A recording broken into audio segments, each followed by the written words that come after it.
আচ্ছা, মনে করো এক্স হচ্ছে একটা মৌল, হ্যাঁ।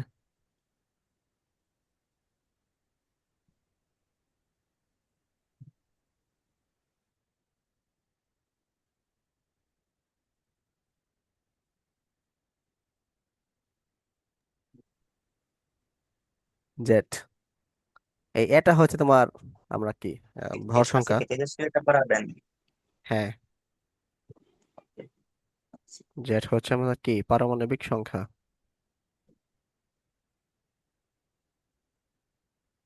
ঠিক আছে, তাইলে আহ অথবা জেড, এটাকে জেড কে বলা হয় মানে এনপি দ্বারাও, মানে এন সংখ্যক প্রোটন আছে, এটাকে জেড দ্বারা প্রকাশ করা হয় আর কি, হ্যাঁ। তাইলে নিউটন সংখ্যা কি হবে?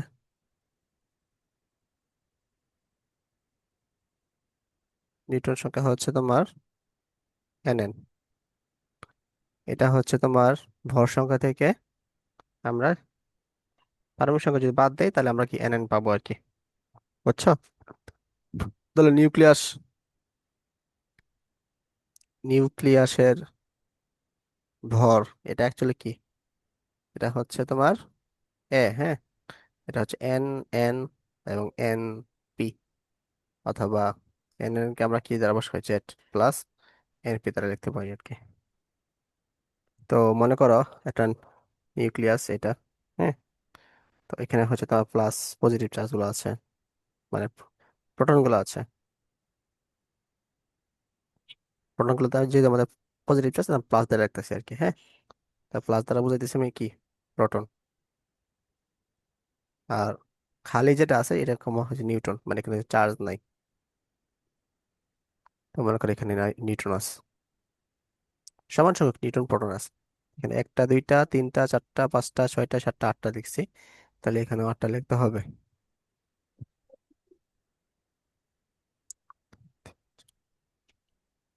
ঠিক আছে, প্রোটন হচ্ছে তোমার আটটা, নিউটন হচ্ছে আমাদের আটটা। তো তো এটা মনে করো একটা ছোট নিউক্লিয়াস, হ্যাঁ। ছোট নিউক্লিয়াস, ছোট নিউক্লিয়াস থাকলে আমাদের কি ব্যাসার্ধ আমাদের কি ছোট থাকবে, মানে নিউক্লিয়াসের ব্যাসার্ধ। এটা কিন্তু এর ব্যাসার্ধ না, পরমাণু ব্যাসার্ধ না, নিউক্লিয়াসের ব্যাসার্ধ। নিউক্লিয়াসের ব্যাসার্ধ হচ্ছে আমাদের কম কম থাকবে যদি নিউক্লিয়াস ছোট হয় আর কি। আচ্ছা, তো আর বড় নিউক্লিয়াস ব্যাসার্ধ বড় হবে, নিউক্লিয়াস যদি বড় হয় আর কি, হ্যাঁ। তো ছোট নিউক্লিয়াসের ক্ষেত্রে, আচ্ছা এখানে তাহলে কি কি ফোর্স কাজ করবে? এখানে হচ্ছে তোমার কিছু বল কাজ করবে, হ্যাঁ। ওই যেমন একটু আগে বললাম, আর গত ক্লাসে বললাম আমরা, এটা হচ্ছে নিউক্লিয়াসের মাঝে যে বলগুলো কাজ করবে। তো এই প্রধান দুইটা বল আমরা কি বললাম, বিকর্ষণ বল একটা কাজ করবে, হ্যাঁ। মানে বিকর্ষণ বল কিসের জন্য? তাড়িৎ চুম্বকীয় বল, এই জন্য আমাদের কাজ করবে, এটাকে মনে হয় কুলম্ব ফোর্স। দেখি, তাড়িৎ চুম্বকীয় বল কাজ করবে, বা কুলম্ব ফোর্স ফোর্স কাজ করবে। তো এই কুলম্ব ফোর্সটা আসলে কি, বিকর্ষণধর্মী না?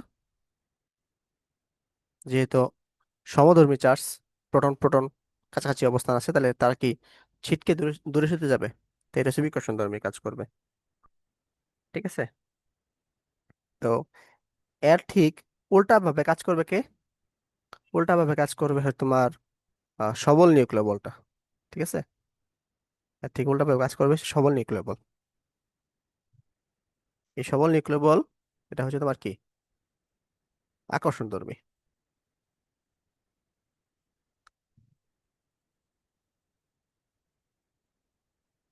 সবল নিউক্লিয় বল, এটাকে মনে হয় স্ট্রং ফোর্স দিয়ে রাখি, হ্যাঁ। এটা হচ্ছে তোমার আকর্ষণধর্মী।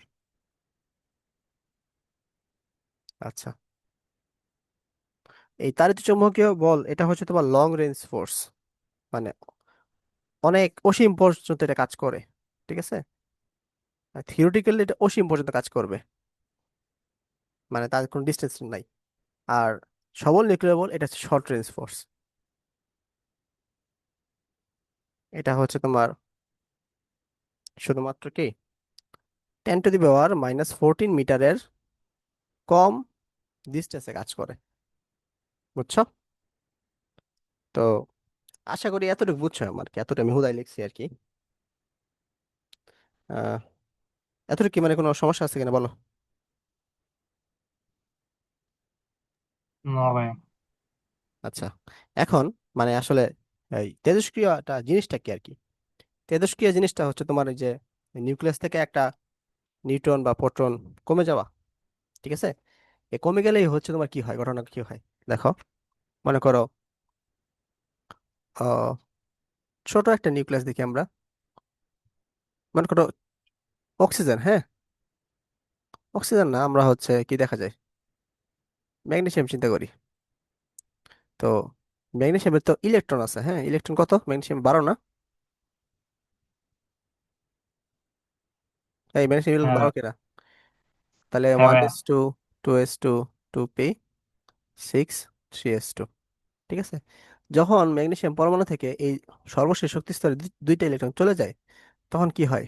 ম্যাগনেসিয়াম 2+ হয়ে যায় না? এখানে দেখো, এখানে কি ঘটনা করতেছে, ইলেকট্রন কিন্তু চলে গেছে। ঠিক আছে? আবার ম্যাগনে মনে করো অক্সিজেন, অক্সিজেন কি 8 না?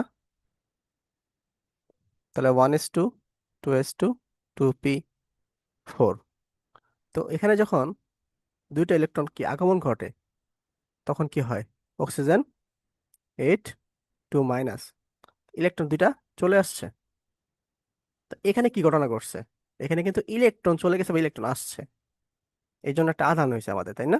মানে পুরো পরমাণুটা একটা আধান হয়ে গেছে, আধানে রূপান্তর হয়েছে। এক জায়গায় হয়েছে ইলেকট্রন কমে গেছে, আরেক জায়গায় ইলেকট্রন বেড়ে গেছে আর কি, হ্যাঁ।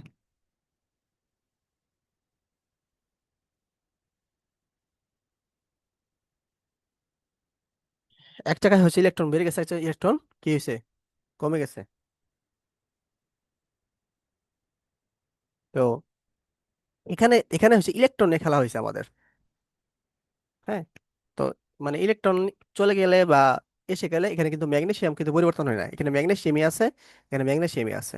অক্সিজেন আছে, এখানে অক্সিজেনই আছে। ঠিক আছে? কিন্তু তেজস্ক্রিয়তা জিনিসটা কি? তেজস্ক্রিয় জিনিসটা মনে করো ম্যাগনেসিয়াম থেকে আমি হচ্ছে ইলেকট্রন স্থির রাখলাম, ইলেকট্রন আমার 12টাই আছে। ঠিক আছে? তাহলে এখানে আমাদের প্রোটনও মনে করো 12টা আছে। তো প্রোটন কি করলাম, একটা সরাই ফেললাম, অথবা নিউট্রন একটা সরাই ফেললাম। এখানে নিউক্লিয়াস থেকে, এটা কিন্তু পরমাণু থেকে না, নিউক্লিয়াস থেকে হচ্ছে একটা প্রোটন বা একটা নিউট্রন সরাই ফেললাম। তাহলে কি হবে? নিউক্লিয়াসে কি হবে, ম্যাগনেসিয়াম নিউক্লিয়াসে 11 ভর সংখ্যা হয়ে যাবে, হ্যাঁ। অথবা মনে করো 10, দুইটা সরাই দিলাম, 10 ভর সংখ্যা হয়ে গেল। তাহলে 10 ভর সংখ্যা, না সরি, ভর সংখ্যা তো 10 না, এটা কত, ভর সংখ্যা কত, 24 না? ম্যাগনেসিয়ামের ভর সংখ্যা কত? 12+12 মানে সম্ভবত 24। প্রোটন হচ্ছে 12টা, নিউটন হচ্ছে 12টা, 24 ম্যাগনেসিয়ামের ভর সংখ্যা। মনে করো একটা নিউটন একটা প্রোটন সরাই দিলাম, হ্যাঁ। তাহলে হয়ে গেল 22। ভর সংখ্যা কত হইলো? আগে ছিল হচ্ছে তোমার 24, 24 থেকে আমাদের 22 এসে পড়লো। তখন 22টা কিন্তু অন্য একটা পরমাণুতে রূপান্তর হয়ে যাবে, সম্ভবত এটা সোডিয়ামে রূপান্তর হয়ে যাবে আর কি। বুঝছো? কারণ সোডিয়ামের পরমাণু সংখ্যা 22। এখানে কিন্তু মৌলটা চেঞ্জ হয়ে গেছে, দেখছো? এখানে তো মৌলটা চেঞ্জ হয়ে গেছে। ইলেকট্রন চলে গেলে কিন্তু মৌল চেঞ্জ হয় না, মৌল যেটা আছে ওইটাই থাকে, খালি আধান চেঞ্জ হয়। কিন্তু নোট প্রোটন বা নিউট্রন যদি চলে যায়, তাহলে কি হয়, মৌলটা চেঞ্জ হয়ে আসে। বিষয়টা বুঝছো? অর্থাৎ এক মৌল থেকে আরেক মৌলতে চলে যাচ্ছে সে। এটাকেই হচ্ছে তেজস্ক্রিয়তা বলে। মানে আমাদের আস্তে আস্তে হচ্ছে আমাদের কি হয়, নিউক্লিয়াসের ভেতরে যে তোমার উপাদানগুলো আছে প্রোটন বা নিউট্রন, এগুলো সরে যাওয়ার কারণে সে মৌলটাই চেঞ্জ হয়ে যায়, তার পুরো বৈশিষ্ট্যটা চেঞ্জ হয়ে যায়, পরমাণু বৈশিষ্ট্যটা। তখন কি হয়েছে, ম্যাগনেসিয়াম সোডিয়ামে রূপান্তর হয়ে গেল আর কি। বোঝা গেছে?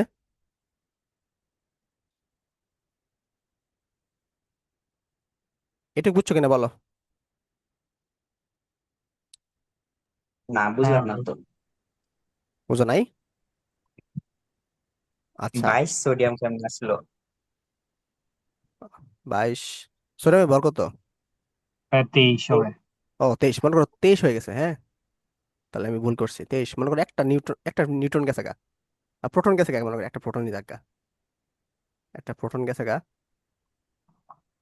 তাইলে প্রোটন হচ্ছে 11, আর হচ্ছে কেমিস্ট্রি পড়ায় না তোমাদের দ্বারা ভুলে গেছি আর কি, 23। ঠিক আছে। ওকে। তো ম্যাগনেসিয়াম থেকে তাহলে 23 হয়ে গেল। 23 তাহলে কি, 23 কার ভর সংখ্যা? সোডিয়ামের ভর সংখ্যা। এবার বুঝছো?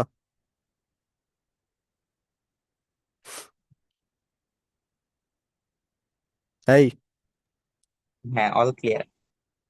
ওকে। তাইলে তেজস্ক্রিয়তার মাধ্যমে কি হয়, মৌল চেঞ্জ হয়ে যায় কিন্তু। তেজস্ক্রিয়তার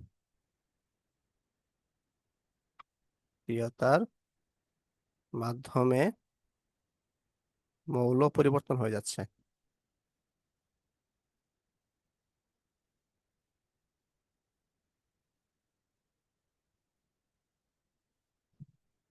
আচ্ছা, তো এই ঘটনাটা মানে এখানে এই যে ম্যাগনেসিয়াম থেকে সোডিয়াম রূপান্তর করতে অনেক কঠিন আর কি, যেহেতু এদের কি নিউক্লিয়াসের আকার মানে অত্যন্ত ছোট। এটা নিউক্লিয়াসের আকার যদি বড় হয় তাহলে তেজস্ক্রিয়তা বেশি হয় আর কি। তাই প্রথমে হচ্ছে তোমার নিউক্লিয়াসের আকারটা বড় হতে হবে। আর নিউক্লিয়াসের আকার বড় কেন হয়, মানে বড় হলে কেন তেজস্ক্রিয়তা হয়, এটা আমরা ব্যাখ্যা করতেছি এখন। দেখো, মনে করো এটা নিউক্লিয়াস। নিউক্লিয়াসের মধ্যে তোমার আহ ধরো প্রোটন মনে করো আমরা করে দিলাম, 6টে দিলাম, হ্যাঁ।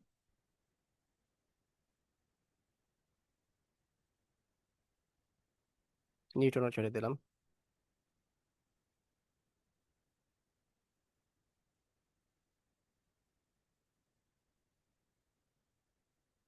একটা দুইটা তিন, একটা দুইটা, একটা দুইটা তিনটা চারটা পাঁচটা ছয়টা সাতটা হয়ে গেছে।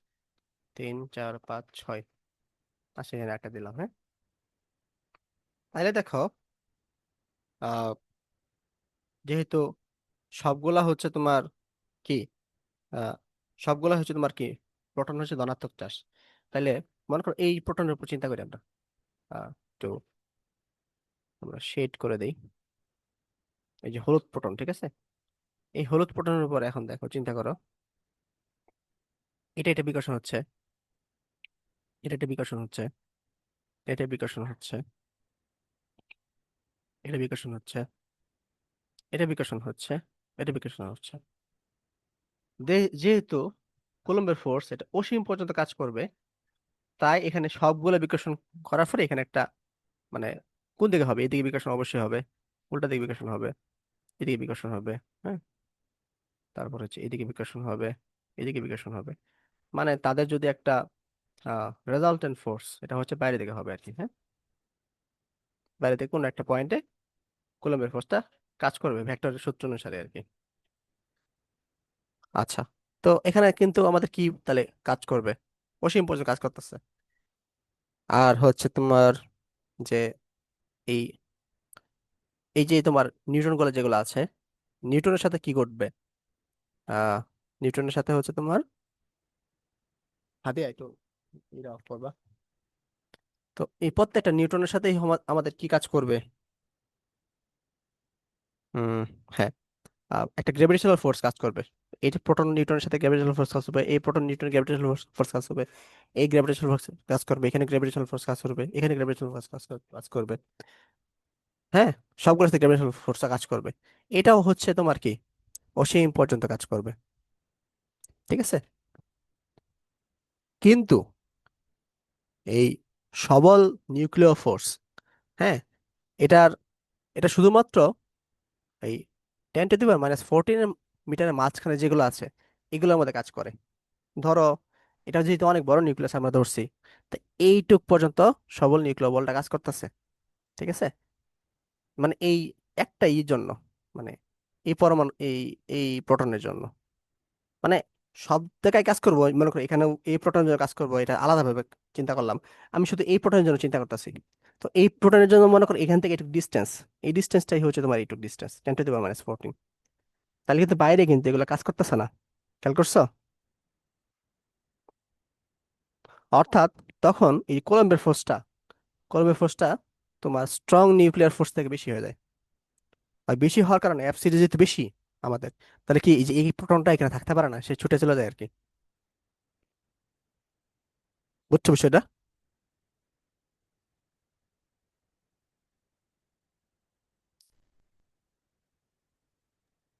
আরেকবার। আরেকবার, আচ্ছা। এই দেখো আমি হচ্ছে এই হলুদ যে আমি করছি, রং করছি একটা প্রোটন। এই প্রোটনে তোমার অন্যান্য যে প্রোটন গুলো আছে, হ্যাঁ, আমি একটা নাম দিই, নাম দিলে সহজ হবে। মনে করো 1 2 3, 4 5 6, এই সবগুলো প্রোটন কি করবে, তার ওই যে তাড়িত চৌম্বক বলের কারণে, হ্যাঁ, তার বিকর্ষণ করবে, বা কুলম্বের ফোর্সের কারণে তার বিকর্ষণ করবে, যেহেতু সমধর্মী চার্জ। তো বিকর্ষণটা করলো মানে বিপরীত বরাবর, এই বরাবর বিকর্ষণ করলো।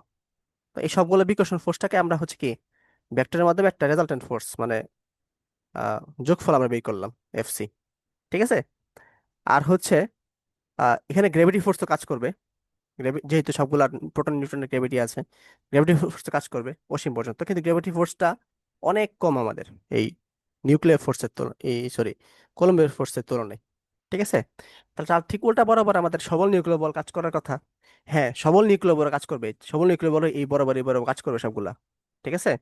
কিন্তু সবল নিউক্লিয় বল এই মানে আহ দেখো, আমি এখন সবুজ দিয়ে আঁকি। এই যে এটার জন্য কাজ করবে সবল নিউক্লিয় বল, এটার জন্য কাজ করবে, এটার জন্য কাজ করবে, হ্যাঁ, এটার জন্য কাজ করবে, এটার জন্য কাজ করবে, এগুলোর জন্য কাজ করবে। কিন্তু এই রেখার বাইরে কাজ করবে না। এই যে আমি যে এই পয়েন্ট দিলাম, এই রেখার বাইরে কাজ করবে না। কারণ এখান থেকে যে ডিস্টেন্স, এই ডিস্টেন্সই হচ্ছে তোমার এই যে 10⁻⁻14, এটা অসীম ডিস্টেন্স মতো কাজ করতে পারে না। বুঝতে পারছো? তাহলে এখান এই যে এই পয়েন্ট, এই 3 নাম্বার 4 নাম্বার 5 নাম্বার জন্য, এই যে 3 4 5, হ্যাঁ, বা এই যে আহ এখানকার যে নিউট্রন গুলো আছে, এই নিউট্রন গুলোর জন্য কি সবল নিউক্লিয় বলটা কাজ করবে না, মানে টা কাজ করবে না। কারণ কি? কারণ তার দূরত্বটা বেশি, এই 10⁻14 দূরত্ব থেকে বেশি। এই যে আমি এটাকে যে বলে দিলাম না, যে এটা হচ্ছে সবল নিউক্লিয় বল হচ্ছে তোমার কি শর্ট রেঞ্জ ফোর্স, বেশি দূরত্ব পর্যন্ত কাজ করতে পারে না। তো এই রেঞ্জের বাইরে চলে যাওয়ার কারণে এখানে কাজ করবে না। যার দরুন যার দরুন এফসির মানটা কি হয়ে যাবে, এফএস থেকে বড় হয়ে যাবে। বুঝতে পারছো? হ্যাঁ ভাইয়া, বুঝতে পারছি। তো এফসি যদি বড় হয়ে যায়, তাহলে কি ওই প্রোটনটা কি এখানে থাকতে পারবে, নাকি দূরে সরে যাবে? না ভাইয়া, ছিটকে যাবেন। ছিটকে যাবে না? এই ছিটকে যে হ্যাঁ ভাই। যাচ্ছে, এটাই হচ্ছে মিলি তেজস্ক্রিয়তা হচ্ছে। মানে একটা আমাদের প্রোটন সরে আসলে আমাদের কি হয়, তেজস্ক্রিয়তা বৃদ্ধি পায়। মানে এটা হচ্ছে তোমার কি নিউক্লিয়াসের স্থায়িত্ব থাকলো না আর কি, তখন মানে স্থায়িত্ব মানে ওই নিউক্লিয়াসটা আর থাকলো না, এটা নতুন একটা মৌল রূপান্তর হয়ে যাবে আর কি। বুঝছো?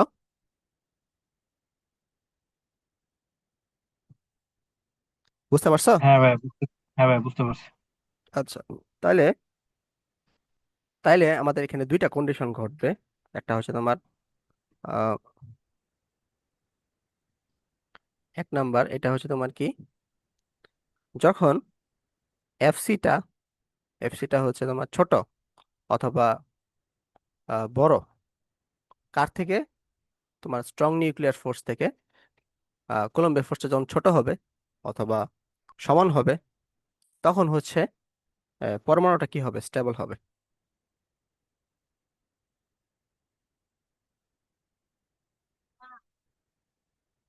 বুঝছো? আচ্ছা, এফসিটা লিখে দিই। এফসি হচ্ছে তোমার কি, কুলম্ব ফোর্স। আর এফ এস হচ্ছে তোমার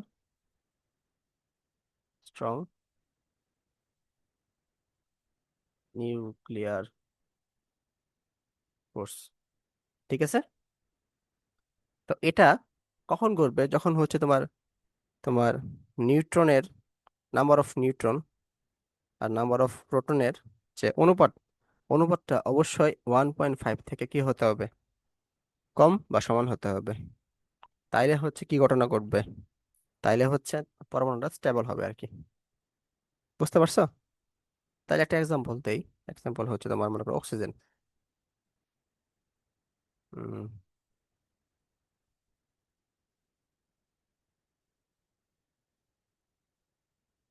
তো এখানে দেখো, এখানে হচ্ছে নাম্বার অফ নিউটন আর নাম্বার অফ প্রোটন এর মান কত। নাম্বার অফ প্রোটনের মান 8, নিউটন মানে 8, আর মানে 1। তাহলে ওয়ানটা কি 1.5 থেকে ছোট না? এই জন্য হচ্ছে অক্সিজেনের আহ, মানে এটা হচ্ছে তোমার স্টেবল একটা নিউক্লিয়াস। এবং স্টেবল মৌল। বুঝতে পারছো? স্টেবল নিউক্লিয়াস থেকে স্টেবল মৌল হয় আর কি। ইলেকট্রনের চেঞ্জ হলে কিন্তু এখানে হচ্ছে তো স্টেবল বা ইনস্টেবল হওয়ার কোনো আহ, কারণ নাই।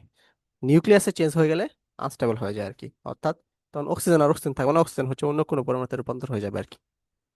বুঝছো বিষয়টা? হ্যাঁ ভাইয়া। আচ্ছা, তো আরেকটা দেখা গেছে, আরেকটা হচ্ছে তোমার এফসি, এটা যদি এফএস থেকে বড় হয়ে যায় তখন কি ঘটনা করবে বলো তো? পরমাণুটা স্টেবল থাকবে না আনস্টেবল থাকবে এফসি যদি বড় হয়ে যায়? এফসি বড় হয়ে গেলে আনস্টেবল। আনস্টেবল, হ্যাঁ।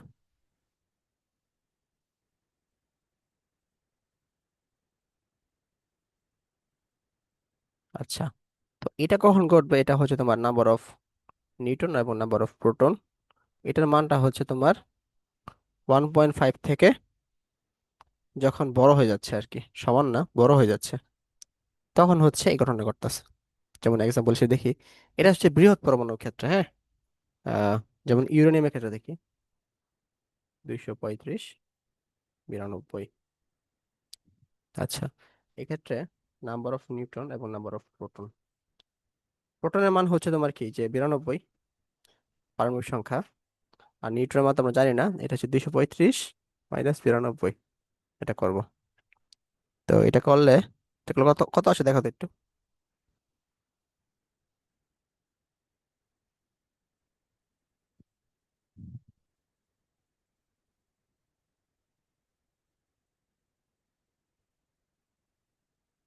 রাফি ভাই একটু দেখো।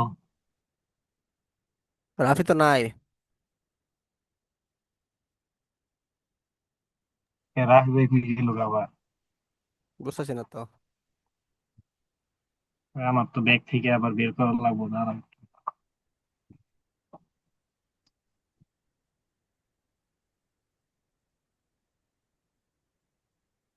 কারেন্ট নেই নাকি? রাফি কত আসে?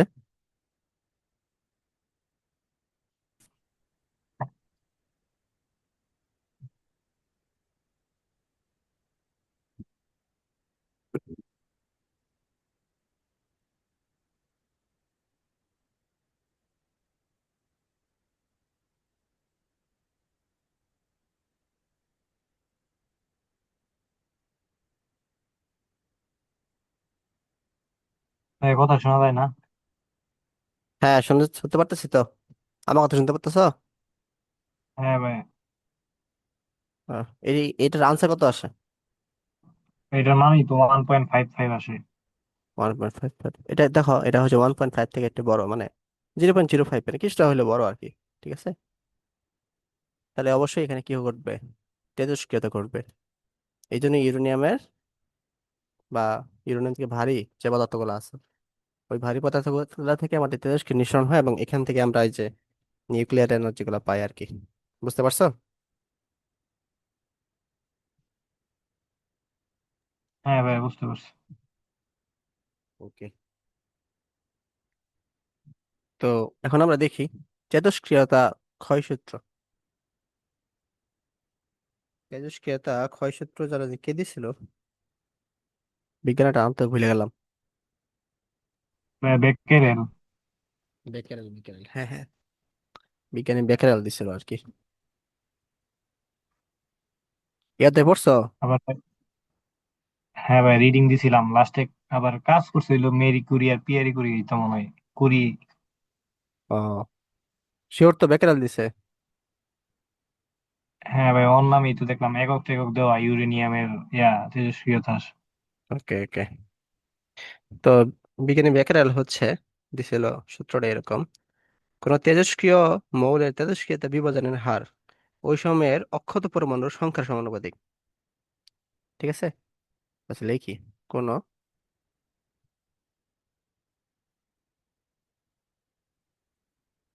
আহ, তেজস্ক্রিয় মৌলের তেজস্ক্রিয় বিভাজনের হার।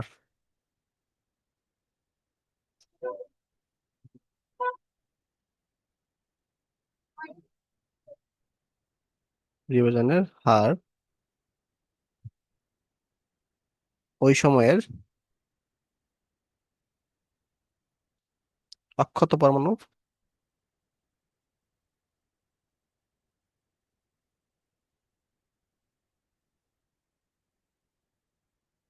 সংখ্যার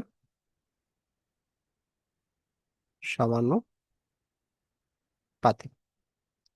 ঠিক আছে, তাহলে এই জিনিসটা একটু বোঝার চেষ্টা করো। মনে করো এখানে আমাদের হচ্ছে একটা পরমাণু দেওয়া আছে, তার আদি মানে নিউক্লিয়াসের সংখ্যা, মানে নিউক্লিয়াসের যে ভরটা আছে, এটা মনে করো এন, এন নট। ঠিক আছে, তো এটা ভাঙতে ভাঙতে ভাঙতে ভাঙতে কোনো এক সময় এন এসে পৌঁছায় দাও আর কি।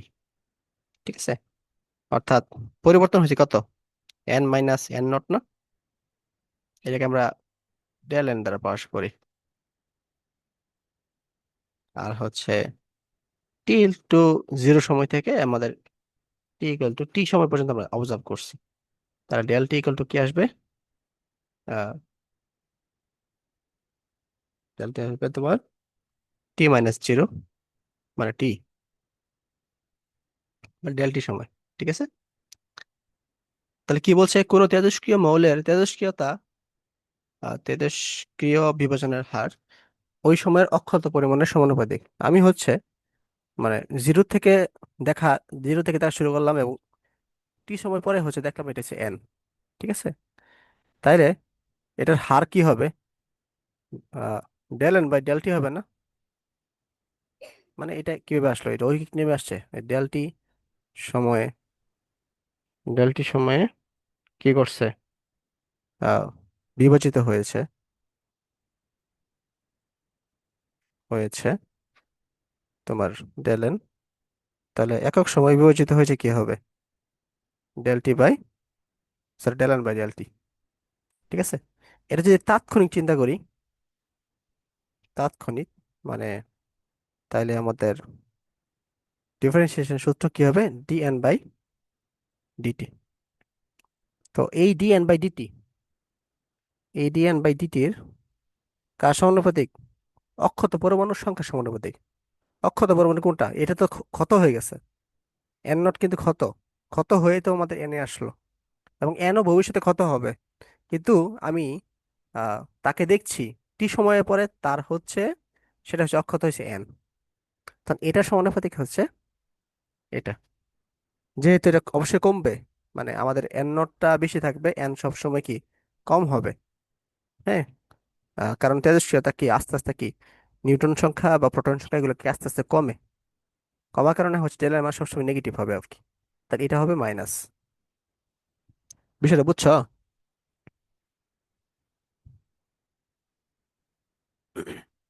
মাইনাসটা কেন হয় এটা বুঝলাম না। মাইনাসটা হয় মানে পরমাণু সবসময় কি হয়, ক্ষয় হয় না, মানে হ্যাঁ। কোনো সময় তো বাড়ে না। এই এমন না যে নিউটন সংখ্যা বেড়ে গেছে বা প্রোটন সংখ্যা বেড়ে গেছে, সবসময় কি কমে, ক্ষয় হয়। বাড়েও অবশ্য, অবশ্যই বাড়ে, এটা হচ্ছে মানে ফিউশন করা লাগে আর কি, মানে ফিশন না ফিউশন করা লাগে, সরি ফিউশন করা লাগে, তার এই জিনিসটা বাড়ে।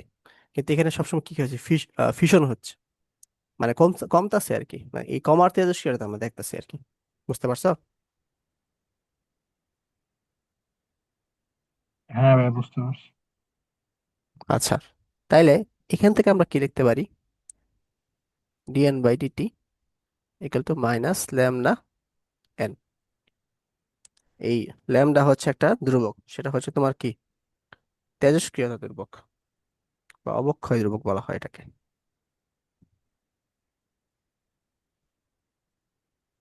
বুঝতে পারছো?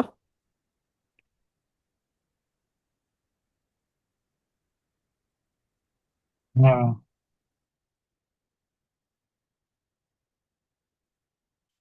এটা বলো আমাকে, এটা এটা আসলে একটু একটু ডিফিকাল্ট বোঝার জিনিসটা। আহ, কি বলছি একটু আমাকে একটু বোঝাও। বা ওই যে ম্যালেরিয়া পরিমাণটা আর কি প্রথমে এন নট মানে আদি ধরে নিয়েছিলাম, পরে আর কি ক্ষয় হয়ে এন হয়েছে। আর হ্যাঁ। এটাকে বলছি আমরা ডেল এন, আর সময়টুকু হইলো ডেল টি, মানে সময়ের পার্থক্যটুকু। হ্যাঁ। ডেল টি সময় বিভাজিত হয়েছে ডেল এন পরিমাণ, তাহলে একক সময় বিভাজিত হয়েছে del N by del t পরিমাণ আর কি। আর যেহেতু তাৎক্ষণিক হয় মানে খুব তাড়াতাড়ি হয়, তাই এই জন্য আমরা কি করি, ডিফারেন্সিয়েশন করছি আর কি। হুম হুম। ডিফারেন্সিয়েশন করছি, আর যেহেতু ক্ষয় হয়েছে এই জন্য মাইনাস এন দিছি। আচ্ছা, এখানে এন আর নোট কেন দিলাম না? মানে আমরা এন কেন দিলাম? মানে ক্ষয় হয়ে তো এই পরিমাণই বিদ্যমান আছে। হ্যাঁ, এটা হচ্ছে ওই সময়ের অক্ষত পরমাণুর, এটা বল, এই যে এই জিনিসটা অক্ষত পরমাণুর সমানুপাতিক হচ্ছে, এটা অবশ্যই এন হবে আর কি। আহ, বুঝতে পারছো? সমানুপাতিক ধ্রুবক উঠায় আর কি, সমানুপাতিক চিহ্ন উঠায় ইকুয়াল, আর এই যে মাইনাস ল্যামডা দিছি ওইটা হলো অবক্ষয় ধ্রুবক। অবক্ষয় ধ্রুবক। আচ্ছা, এই অবক্ষয় ধ্রুবক এটা আসলে মানে এটা একটু বুঝতে হবে বিষয়টা, এই জিনিসটা আসলে কি। কনস্ট্যান্ট বলতে আমরা সাধারণত কি বুঝি? মানে একটা ফিক্সড মান থাকবে, তাই না? যেমন ধরো, মনে করো 100 কেজির চাল নিয়ে আসলাম, ঠিক আছে? এই চাল তোমার আহ, একটা হোস্টেলে দিলাম। হোস্টেলে দিলে, তো হোস্টেলে মনে করো অনেক ছাত্র আছে, তার 100 কেজি চাল একদিনেই 50 কেজি খাই ফেললো, ঠিক আছে? তো অবশিষ্ট আছে কত? 50 কেজি না? এটা প্রথম দিন। তারপরে দ্বিতীয় দিনে খাই ফেলছে, তাহলে কত? আরো 50 কেজি। তা লাস্টে কি হইলো? 0 কেজি চাল আছে না, পরে আবার আবার বাজার করতে হবে না আমার? বুঝছো এটা? তাহলে এখানে মানে হ্যাঁ, ক্ষয় হইতেছে কত? প্রতিদিনে 50 কেজি, মানে 50 কেজি পার ডে, এটা কিন্তু আমাদের খরচ হইতেছে, ঠিক আছে? আহ ল্যামডার মানটা কিন্তু এরকম, বিষয়টা এমন না। ল্যামডার মানটা হচ্ছে একটু ভিন্নতা আছে। এটা তো আমাদের জেনারেল সেন্স, রৈখিক নিয়মে আমরা করি। ল্যামডার মানটা আসলে কিভাবে কাজ করবে? মনে করো সাল, এর মনে করো সাল আছে 100 কেজি। তো ছাত্র আছে মনে করো অনেকগুলা, তো প্রথম দিনে খাই ফেলছে 50 কেজি। থাকলে তারপরে হচ্ছে তাহলে অবশিষ্ট কত আছে? 50 কেজি না? তো মনে করো দেশে দুর্ভিক্ষ চলতেছে। এখন আমরা কি করব? তো চিন্তা করলাম এই চালটা হচ্ছে দ্বিতীয় দিনে যাতে শেষ না হয়, আর কিছুদিন খাওয়া যায়, তো অবশিষ্ট রাখবো। তখন আর কি, 1 মিনিটের দাঁড়াও।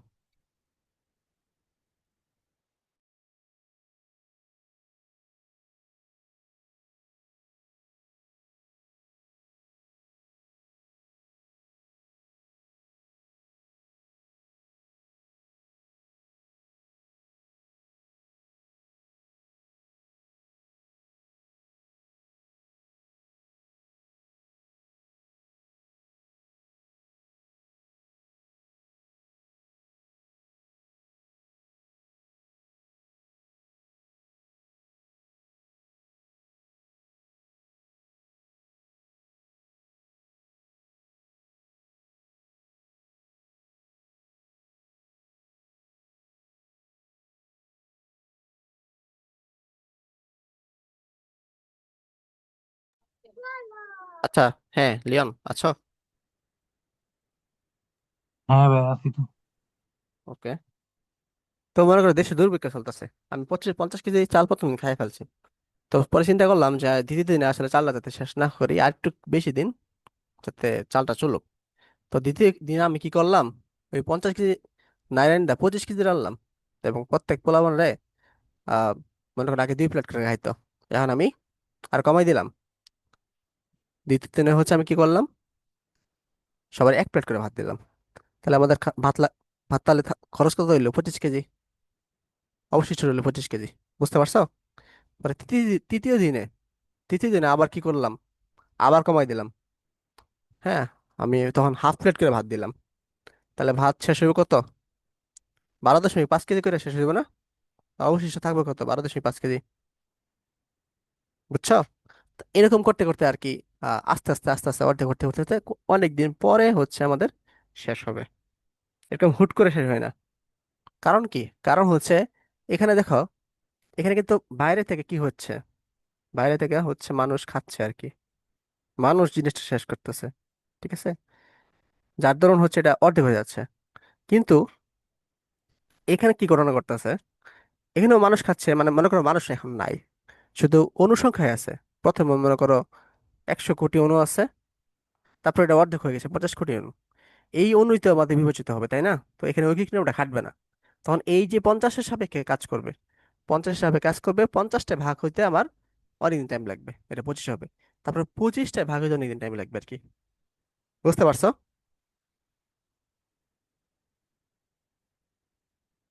অর্থাৎ হ্যাঁ এখানে ভাই। ল্যামডার মানটা এক এক টাইম স্প্যানে এক এক ভাবে কাজ করবে।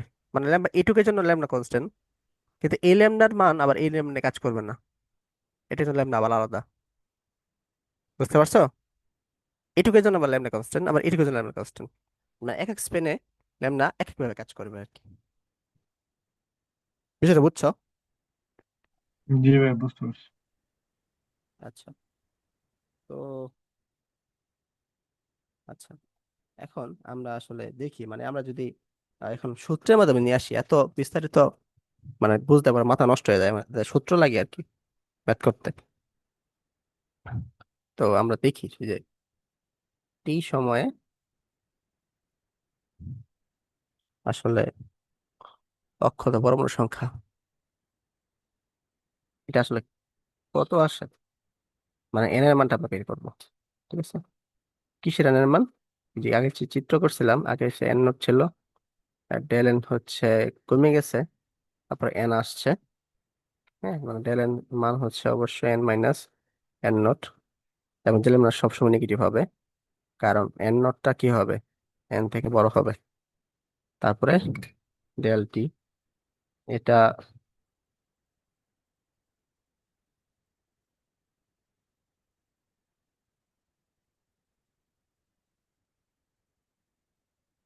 এটা হচ্ছে তোমার কি, ডেল টি, এটা হচ্ছে t equal to t, t equal to zero, তা টি মাইনাস জিরো অবশ্যই টি হবে, হ্যাঁ। আচ্ছা, তাইলে আমাদের সূত্রটা জানি কি ছিল, ডিএন বাই ডিটি সমানুপাতিক minus n, d n by d t equal to minus lambda n. ঠিক আছে, তো আহ তাইলে এখান থেকে কি আসে দেখো, d N by d t minus lambda N, তাহলে d N by N minus lambda d t. এখন দুইটাই আমি ইন্টিগ্রেশন করে দিব। ইন্টিগ্রেশন করে দিলে মানে যেহেতু প্রত্যেকটা আমাদের ভেরিয়েবল আসতেছে, তাহলে এখানে ঐকিক নিয়মটা কাজ করবে না। এখানে অবশ্যই আমাদের কি কাজ করতে হবে, ইন্টিগ্রেশন করলে জিনিসটা সহজ হবে। ঠিক আছে, তো এটা হচ্ছে তোমার, টি এর সাপেক্ষে যদি ইন্টিগ্রেশন হচ্ছে 0 টু টি হবে, আর এখানে এন এর সাপেক্ষে ইন্টিগ্রেশন করছে, এখানে এন নট আর এন হবে। এটা বুঝছো কিনা বলো?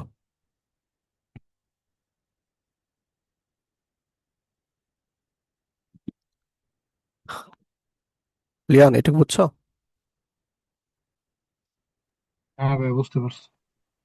আচ্ছা, এখন দেখো ডি এক্স বাই এক্স, এটা সূত্র কি আর হচ্ছে তোমার, আচ্ছা এটা হচ্ছে তোমার মাইনাস ল্যামডা, যেহেতু কনস্ট্যান্ট বাইরে নিয়ে আসলাম, 1 ইন্টু ডিটি 0 টু টি, আর হচ্ছে ডিএক্স।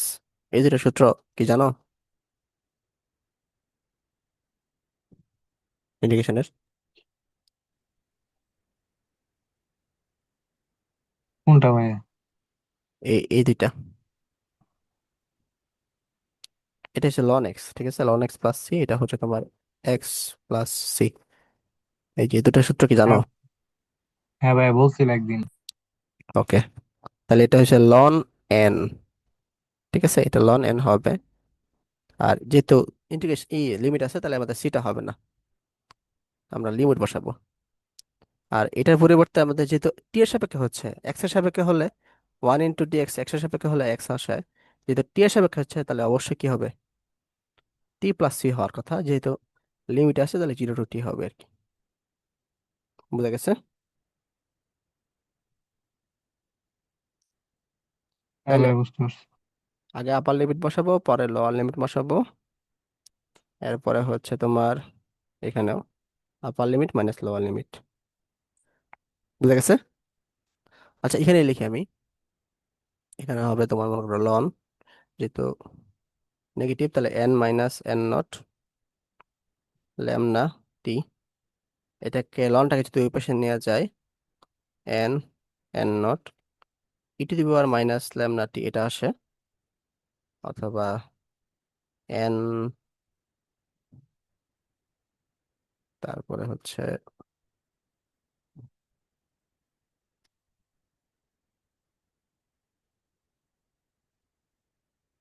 তাহলে এন ইকুয়াল টু কি আসতেছে, N naught e to the power minus lambda t. এটাই হচ্ছে আমাদের অক্ষত পরমাণু সংখ্যা। এনটা আমাদের অক্ষত পরমাণু সংখ্যা ছিল না, বা টি তম সেকেন্ডে, আর এটা তোমার ক্ষত পরমাণু ছিল আর কি। এই ক্ষত পরমাণু থেকে আমাদের অক্ষত পরমাণুতে আসছে, এই টি এর সাপেক্ষে হচ্ছে এটা হচ্ছে অক্ষত পরমাণু ছিল। তো এই এনটা আমরা বের করলাম। বুঝতে পারছো? হয়েছে, প্রমাণ টমানও কি দেওয়া লাগবো কই, আরে না পরীক্ষার না, মধ্যে? তোমার আইবো হয়েছে তোমার এই, এটাতে এটাতে ম্যাথ আসবো, ম্যাথ করা লাগবে আর কি। ও, বাঁচলাম। না না, এই প্রমাণ তো আসবেই না, কোনো প্রমাণই তোমাদের আসে না। কিন্তু প্রমাণ আমাদের পড়তে হয় কনসেপ্ট ক্লিয়ার করার জন্য, নাহলে ম্যাথটা যদি একটু ঘুরাই দেয় তোমরা এটা পারবা না। আসলে কোনটা কি এটা প্রথমে শিখতে হবে, তারপরে হচ্ছে তোমার আহ কিভাবে ইউজ হচ্ছে এটা আমাদের বুঝতে হবে আর কি। এটাই ফিজিক্স আর কি। তাহলে আমাদের মান কি আসলো, অক্ষত পরমাণুর সংখ্যা, পরমাণুর সংখ্যা এন নট, হ্যাঁ, টি-তম সেকেন্ডে বলি, টি-তম সময়, এন নট না, sorry, N, N equal two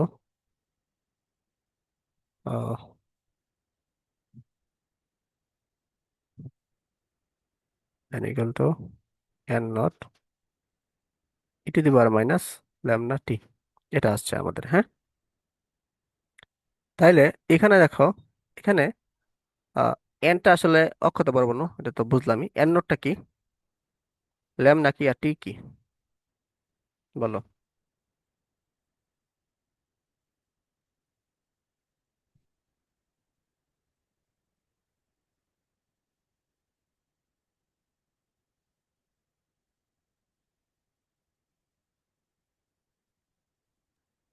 ভাই কথা কি আটকে গেছে? হ্যাঁ, কথা শুনলাম না। ও ভাই, কি বলবো ভাই আবার? এন নোটটা কি, এন নোট হচ্ছে তোমার এই যে এটা প্রথমে যেটা পরমাণু ছিল, মানে ক্ষত পরমাণু সেটা ছিল, মানে যেটা ক্ষয়ে যাচ্ছে, ঠিক আছে। ক্ষত না হ্যাঁ। বলে হ্যাঁ ক্ষীয়মান বলতে হয়, ক্ষীয়মান পরমাণু আর কি। ঠিক আছে, ল্যামডা হচ্ছে তোমার অবক্ষয় দ্রবক। আর টি হচ্ছে তোমার কি, টি হচ্ছে সময়, সময় হচ্ছে তোমার মানে সময় অতিবাহিত, যতক্ষণ সময় অতিবাহিত হয়েছে আর কি, হ্যাঁ, সময় আর কি, মানে এখান থেকে এই সময়টা, এখান থেকে যে সময়টা আসছে আর কি এখানে।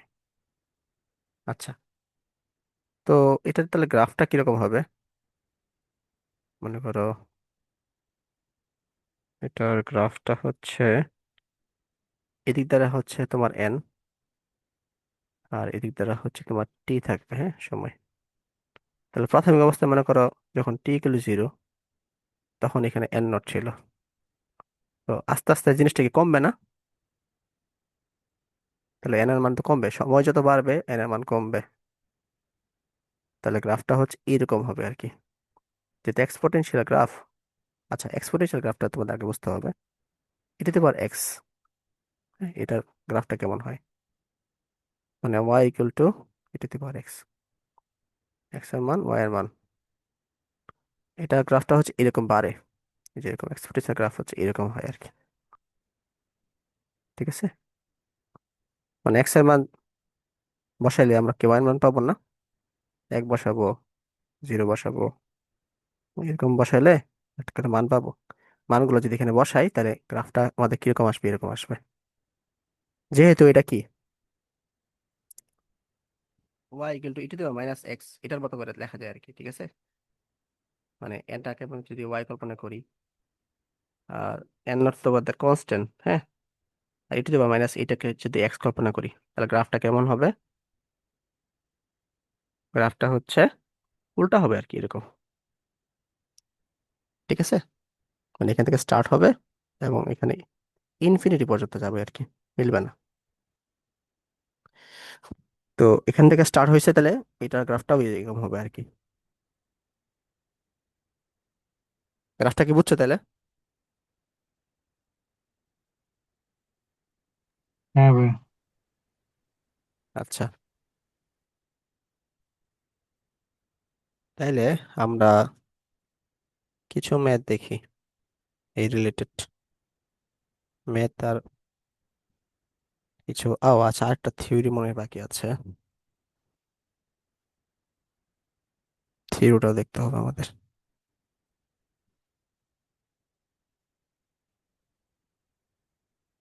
অধ্যায় দেখতে হবে, অধ্যায়। এই রাফিকে আসছো?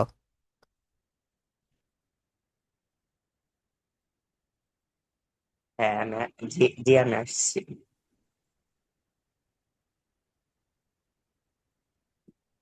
আচ্ছা, একটু তুমি একটু মিস করছো, বেশি না, একটু দেখে নিও আর কি।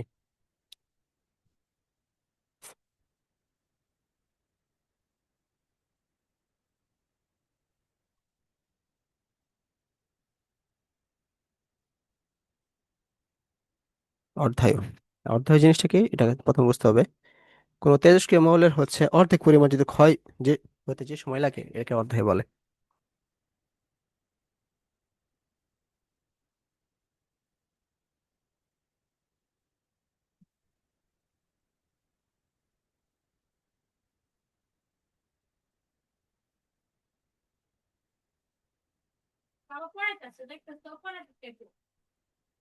অর্ধেক পরিমাণ ক্ষয় হতে যে সময় লাগে, ওই সময়কে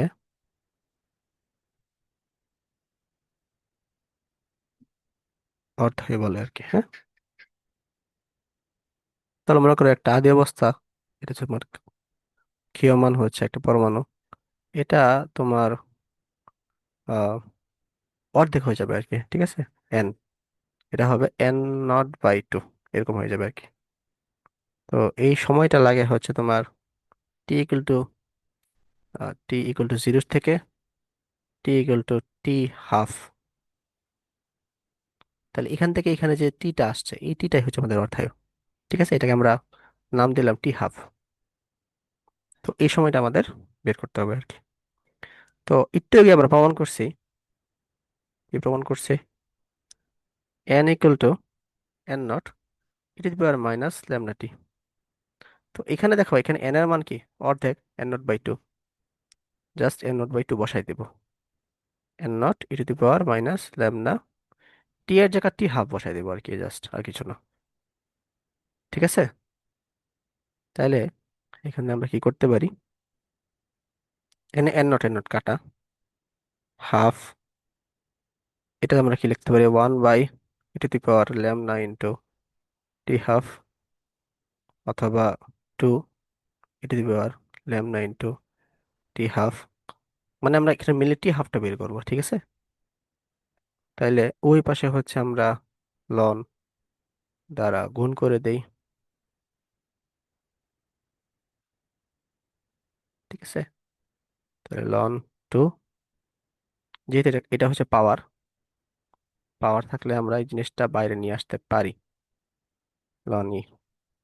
আবার ln এর মান আমরা কি জানি, 1 জানি। তাইলে ln 2 λ × t½ তাহলে t½ এর মান আমরা কি লিখতে পারি, ln 2/λ লিখতে পারি না? বুঝছো এটা? এবং লন টুর মান হচ্ছে কত? 0.693 divide by lambda. 0.693 divide by lambda মনে রাখলে চলবে। লন টু বাই ল্যামডা এটা মনে রাখলে হবে। টি হাফ। তাহলে অর্ধায়ু কি কনসেপ্টটা বুঝছো?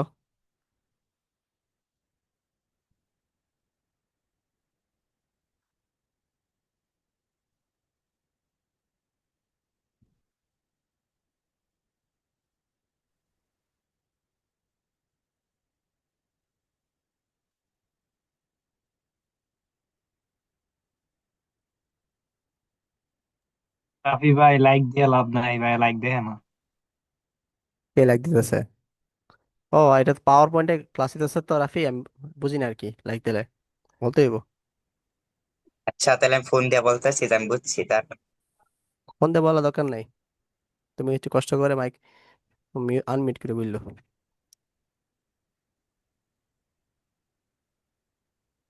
নামাজের টাইম হয়ে গেছে না আমাদের?